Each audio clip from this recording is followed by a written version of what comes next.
Fernando Alonso's radio message after the checkered flag wasn't the usual post-race frustration. It was raw, unfiltered disbelief.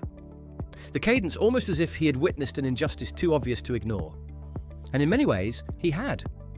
Singapore is a circuit where track position is everything. Overtakes are rare, and the walls make mistakes permanent. To spend nearly 2 hours carving from 14th to the fringes of the top 6, only to watch a rival repeatedly cut corners and escape sanction, wasn't just maddening for Alonso, it was an insult to the craft he had displayed all evening. What made Alonso's fury different from his usual spiky radio moments was its timing. This wasn't mid-race venting. This was a driver who had given everything, finished within 4/10 of Hamilton, and then discovered the rulebook had apparently gone missing.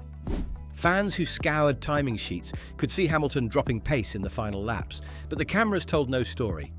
FOM's director cut away from the most dramatic exchanges. The battle that mattered most for credibility, Alonso chasing Hamilton's wounded Ferrari, never made the broadcast. Instead, it was Alonso's crackling radio that became the headline. Cannot believe it. Yeah, he knew it. And here lies the irony. Without television coverage, Alonso himself became the evidence. His words carried more weight than the visuals, because there were none. When he said Hamilton had cut the track plenty of times, fans had only his outrage and post-race snippets of timing data to reconstruct the truth.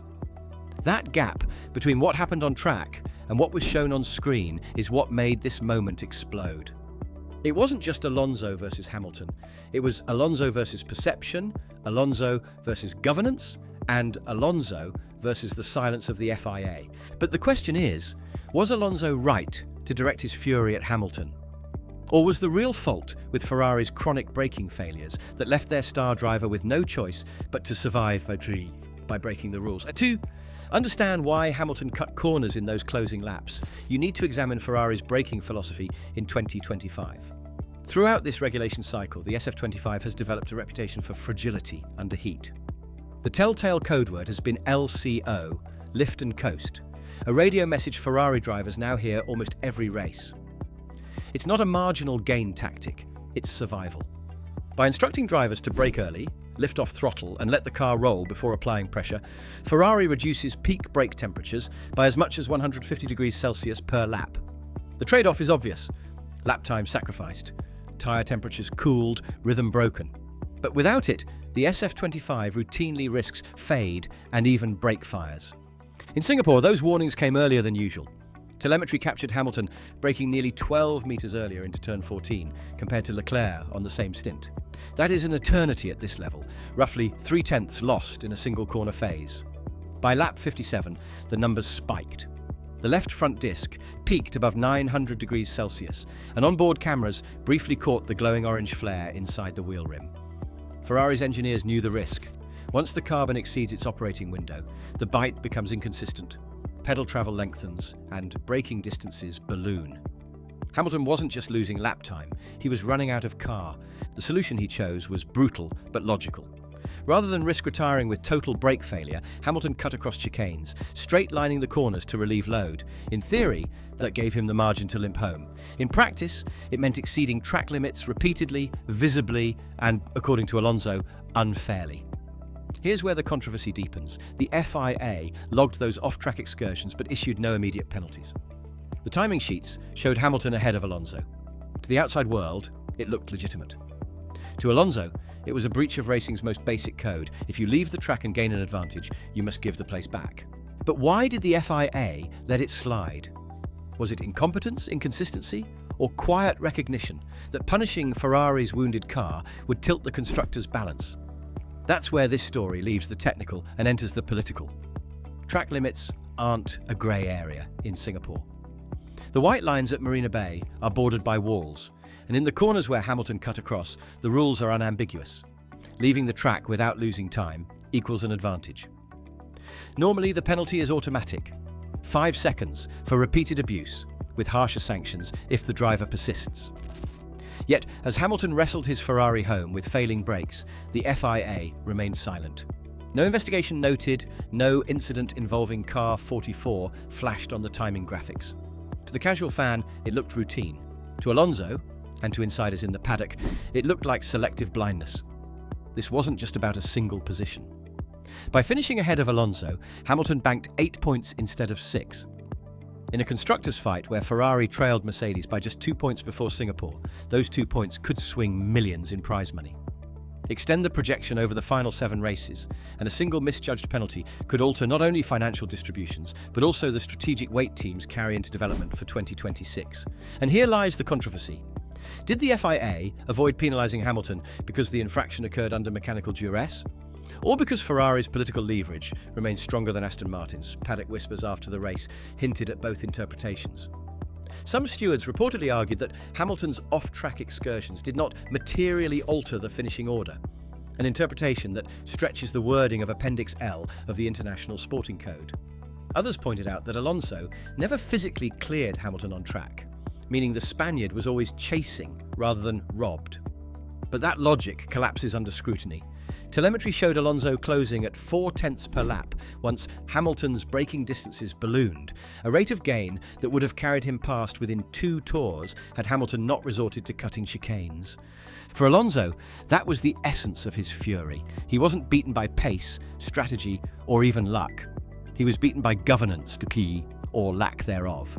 And when a 2-time champion with nearly 2 decades in Formula One declares he cannot believe it, the accusation isn't just against one rival, it's against the integrity of the system itself. But this raises the deeper question.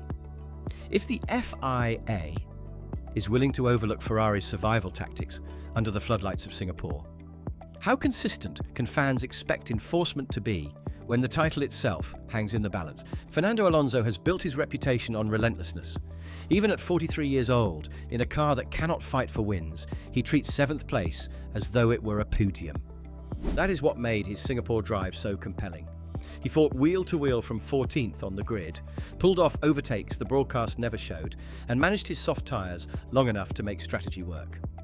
To lose 7 pesos, not by being outpaced, but by watching a rival shortcut, the rules was an affront to everything Alonso values. His radio fury wasn't about points, it was about principle. Lewis Hamilton, meanwhile, represents the opposite end of that psychological spectrum. Where Alonso embodies the warrior, Hamilton embodies the survivor. With his Ferrari's left front brake approaching critical failure, his objective shifted from attack to endurance. Every cut corner, every short chicane line wasn't about aggression, it was about calculation. Survive to the checkered flag, salvage points, and fight another day. From his perspective, there was no malice, there was pragmatism. Retire the car, and Ferrari walk away empty-handed. Nurse it home, and at least 8 points are banked. That difference in mentality, Alonso's uncompromising code versus Hamilton's adaptive resilience, is why both drivers remain captivating, even in midfield skirmishes. But here's the deeper irony. Both men were betrayed by Ferrari itself. Alonso, because his charge through the field was denied television coverage and regulatory support. Hamilton, because Ferrari's SF25 once again collapsed under heat stress that rivals like Mercedes and McLaren managed without drama. The psychology of the drivers may differ, but the outcome points to the same systemic flaw. Ferrari's inability to build a car that can sustain performance across an entire race distance without invoking lift and coast warnings. Statistically, it is damning. Ferrari have now recorded mechanical-related lap time losses in 5 of the last 7 races. In Singapore, Hamilton lost an estimated 0.6 seconds per lap during his final stint due to extended braking zones, forcing desperate measures. Alonso gained 6.3 seconds on him in the final 10 laps. Numbers that confirm his outrage wasn't emotional exaggeration, but hard data. Yet while the math supports Alonso's case, the FIA's silence left the matter unresolved. And unresolved controversies never fade, they fester. Which begs the question, did this moment ignite something larger? Not just Alonso versus Hamilton, but Ferrari versus credibility itself? Strip away the emotion, and Singapore highlighted what has become Ferrari's defining problem of 2025. They cannot build a car without compromise. The SF25 isn't catastrophically slow. In clean air, both Hamilton and Leclerc can extract competitive one-lap pace. But under race conditions, the balance unravels. Tyres overheat when the car runs in traffic. Brakes collapse under sustained load. Aero efficiency demands lift and coast earlier than rivals. Ferrari haven't built a weapon, they've built a balancing act. And in Singapore, the scales tipped. This matters because of where the Constructors' Championship stands. Heading into Marina Bay, Mercedes led Ferrari by just 2 points. After the checkered flag, with Hamilton salvaging 8 and Leclerc banking 4, Ferrari clawed back to level terms. But those numbers disguise the truth. Ferrari are bleeding performance in areas that matter most.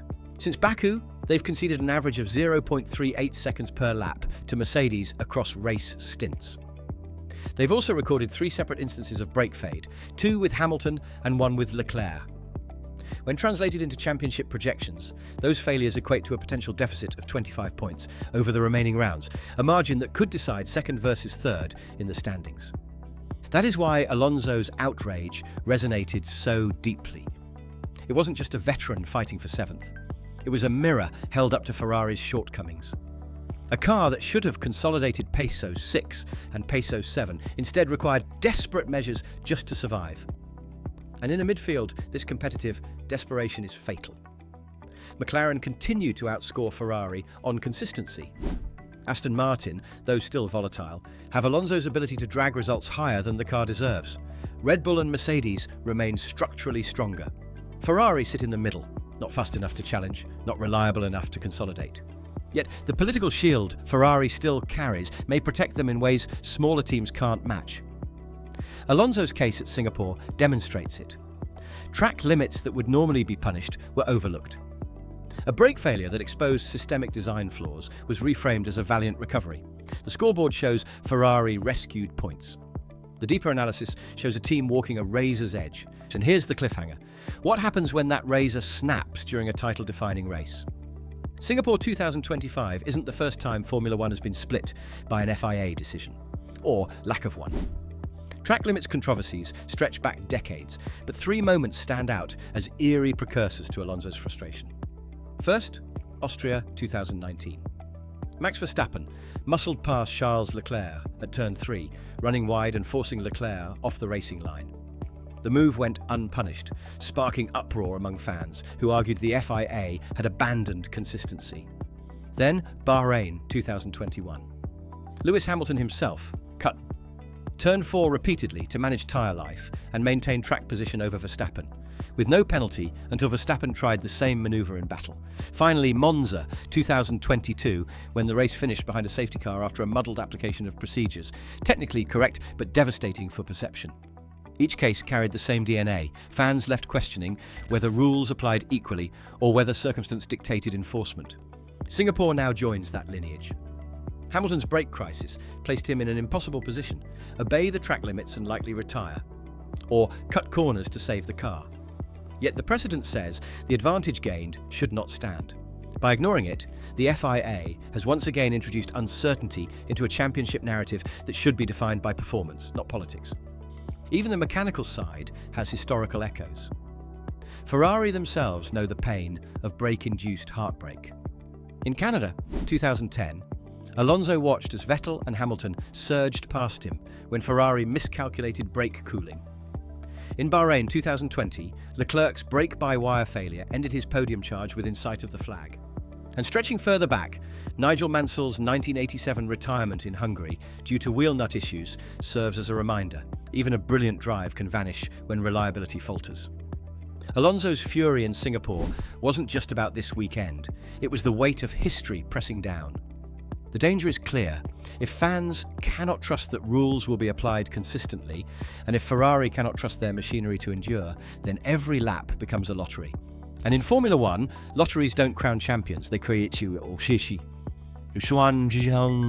create chaos. So the question now is, if Singapore was dismissed as a boring race by the cameras, did the FIA just let a precedent slip through that could explode when the championship fight reaches its peak?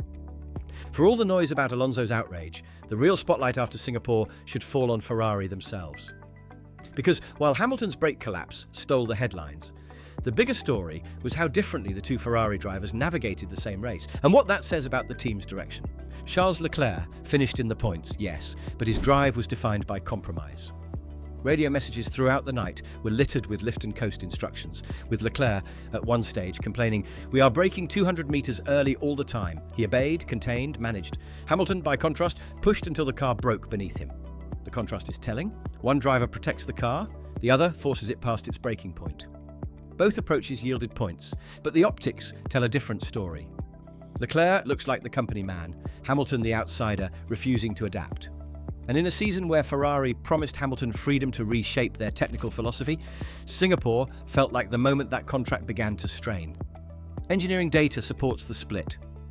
Leclerc's average lift distance into turn 7 was 43 metres longer than Hamilton's across their second stints. That's a driver nursing a fragile machine, sacrificing lap time for mechanical survival. Hamilton shortened that lift by nearly half, gaining 0.18 seconds in that sector, but at the cost of brake longevity. Two philosophies. One car. No coherence. The political angle is sharper still. Inside Ferrari, Leclerc remains the long-term asset. The driver they've groomed, the figurehead they've promised to build around. Hamilton is the 7-time champion brought in to accelerate change, a disruptive force. When his Ferrari caught fire in Singapore, the question wasn't just mechanical, it was cultural. Can Ferrari's engineers design a car for Hamilton's aggressive style, or will they continue to build compromises Leclerc can tolerate? And while the team emerged with both cars in the points, the cracks are widening. Because if Hamilton feels Ferrari's machinery won't let him fight honestly on track, he won't just be frustrated, he'll be vocal. And a vocal Hamilton inside Maranello changes everything. Which brings us to the final layer of this story. What Singapore revealed about Ferrari's future, and whether these fractures are survivable heading into the most pivotal regulation reset of modern Formula One. Singapore may look like a footnote in the 2025 season, but its consequences run deeper. For Ferrari, it was yet another reminder that the SF25 is not a championship weapon, but a patchwork compromise. For the FIA, it was a test of credibility that they failed in full view of the paddock. And for Alonso, it was proof that even the smallest injustice still matters when you've built a career on fighting for every position. Looking ahead, the stakes grow sharper. 2026 is not just another year. It's the dawn of a new regulatory era, one where power units, chassis concepts, and aero philosophies all reset. Teams know that finishing higher in 2025 buys millions more in prize money and wind tunnel time, both critical inputs for the reset. That is why the constructors' battle between Ferrari, Mercedes, and McLaren matters so much more than a solitary P7 in Singapore. The difference between second and fourth this year could define who launches 2026 as Red Bull's true challenger. And yet, Ferrari are limping into that future. Hamilton's brake collapse wasn't bad luck. It was a symptom of cooling inefficiencies that have now struck in Singapore, Baku, and even at high downforce Monaco. A symptom of engineering compromises that favour preservation over aggression. A symptom of a political culture that still shields Ferrari from consequences while other teams take the hits. The irony is brutal. Ferrari may feel shielded in the short term, but protection erodes performance. Comfort in politics often equals stagnation in design. For the FIA, the credibility gap widens. If fans believe penalties are applied selectively, trust erodes. And without trust, even the most spectacular championship finale risks being viewed with suspicion. Singapore's silence may have saved Ferrari 2 points on the night. It may cost the sport far more in the long run. And for Alonso, Singapore will fade from the points table, but not from memory. A warrior denied a fair fight becomes a symbol, and symbols outlast statistics. His fury, captured in a single radio message, will echo every time Ferrari or the FIA stumble again. Because Formula One's history is written not just by who wins, but by who refuses to accept being cheated of the fight. And that leads us straight to the ultimate question. In a sport built on precision, what happens when credibility itself starts to crack under pressure?